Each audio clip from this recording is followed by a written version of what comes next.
Hi guys.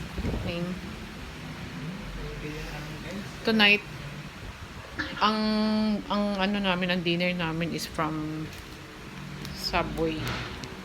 Yan, iba-iba kami ng variant. Like, I don't know how you call it. For my daughter, it's I think it's steak and cheese. For me, syempre, ano to, yung healthy-healthyhan. Roasted chicken. And for my sweetheart is Subway Club. So, mga recommend, hindi namin alam yung mga ano doon, hindi kami masyadong ano doon sa mga variant nila doon. So, syempre magtatanong ka, anong best seller dito? Ginag-guide ka naman nila. So, yun daw. And then, kunyari, syempre, para ano, kailangan healthy rin yung juice. Ayan, trinay namin yung tip ko na broccoli, broccoli variant ng tip ko. Actually, hindi ko alam kung ano lasa niyan. Kaya nilagay ko dito sa may freezer para sabi ko baka pagka malamig siya, hindi mo masyadong, kasi iniisip ko broccoli yan, baka mamaya ano siya yung may pait. Ganun. Masama sa akin yan guys kasi diabetic ako, pero lately, I think 2 years ago tinanggal ng doctor yung gamot ko sa diabetes kasi yung HbA1c ko naging 6. Sabi niya kapag naging 6.5 yan, babalik tayo sa paggagamot mo, kaya kailangan mag-ingat ka. Huwag mo nang antayin umakyat kasi 6.5 ulit. So for tonight, I am tasting this one. Medyo konting reward lang sa sarili kasi napagod. Cheers muna.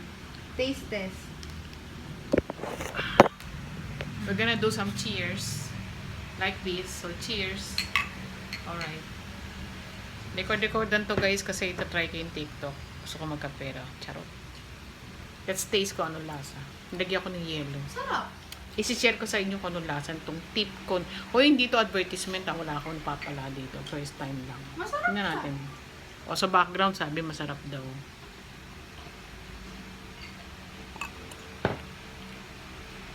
Okay na. Hindi lasa yung... Kasi ano siya, may kasama siyang fruits eh. May kasama daw siyang fruits guys.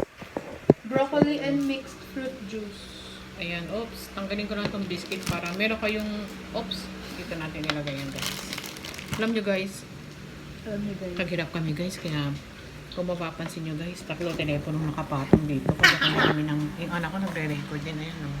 Meron din siya sarili niyang recording ng, ayan, gumagawa din siya ng recording. Ako guys, sabi kasi lately parang may kita raw sa TikTok pagka nagpo-post ka ng mga ano, tapos nagkaroon daw ng likes.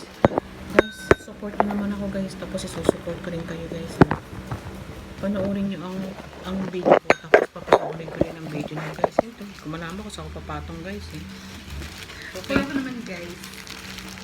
Puro daw ako guys. O sige girls. Kami ikap akong ganda ako ngayon kasi galing ako sa mall. But you will see the real me on the following days. Pagka wala akong ano. May halapin na. Minsan kasi tinatamad akong maligo, mag-ayos. Minsan wala akong ngipin. Alam mo yun guys.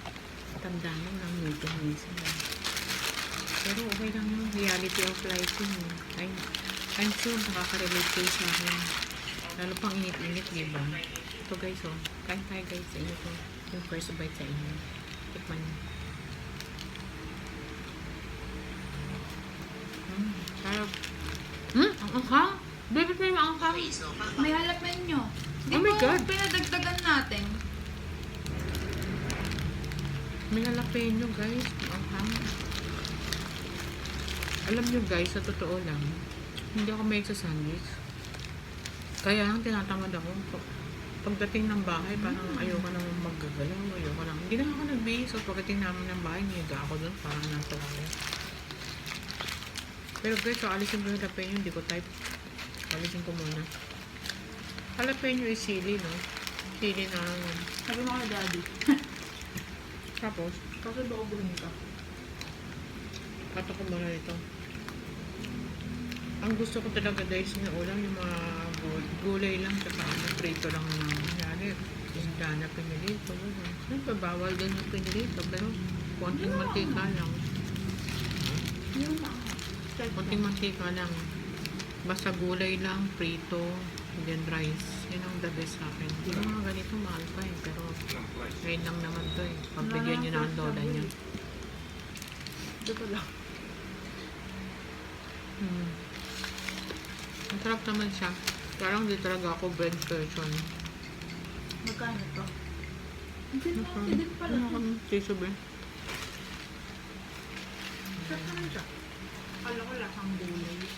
Sige guys, lalapang muna ako ng totoong-totoo. Mamaya na ulit tayo ha. Bye.